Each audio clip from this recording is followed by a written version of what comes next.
మన ఇంట్లో ఉన్న ఎలక్ట్రానిక్స్ ఐటమ్స్లో మెయింటైన్ చేయడం అతి కష్టమైన ఒక ఎలక్ట్రానిక్ ఐటమ్ ఏంటి ఏదైనా ఉంది అని అంటే అది టీవీ మాత్రమే. సో దాన్ని కొనేటప్పుడు ఎంత కష్టపడతామో మెయింటైన్ చేసేటప్పుడు అంతకు మించి కష్టపడాల్సి వస్తుంది. సో మనం లాస్ట్ వీడియోలో మాట్లాడుకున్నట్టుగా Sony 55 inches TV double image వస్తుందని చెప్పాను కదా, ఆ టీవీని పికప్ చేయడానికి నేనే వెళ్ళాను. కస్టమర్తో వీడియో తీపిచ్చాను, కస్టమరే వీడియో తీస్తున్నారు నా వీడియో.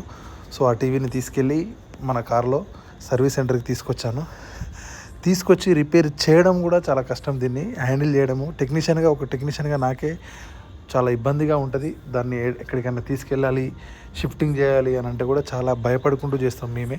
సో 55 ఇంచెస్ టీవీ కదా, సో చాలా జాగ్రత్తగా తీసి సర్వీస్ సెంటర్కి తీసుకెళ్ళి రిపేర్ చేసి మళ్ళీ తీసుకొచ్చి కస్టమర్ ఇంట్లో పెట్టాలంటే ఒక పెద్ద టాస్క్ లాంటిదే. ఆ టాస్కే మనం మన ఎర్టిగా కార్లో కంప్లీట్ చేసాము. దాన్ని తీసుకొచ్చి ఏదైతే ఉందో ఆ టీవీని మా ప్రాబ్లం సాల్వ్ చేసి క్లియర్గా అలాగే యాజ్ ఇట్ ఈజ్గా మళ్ళీ తీసుకొచ్చి మనం కస్టమర్కి టేక్ ఓవర్ చేసాం. సో కస్టమర్ కూడా ఆ టీవీ రిజల్ట్ చూశాక చాలా బాగుంది, ఇంతకుముందుకి ఎలాగైతే వచ్చేదో సేమ్ యాజ్ ఇట్ ఈజ్ అలాగే వస్తుంది, క్వాలిటీ ఎక్కడ మిస్ కాలేదు టీవీ అని సాటిస్ఫై అయ్యారు. సో మీరు కూడా ఏంటి అంటే ఇంట్లో టీవీ ఉంటే పొరపాటున కూడా పిల్లలు కానీ మీరు కానీ వాటర్ పడకుండా టీవీలో జాగ్రత్తగా చూడండి. Thank you so much.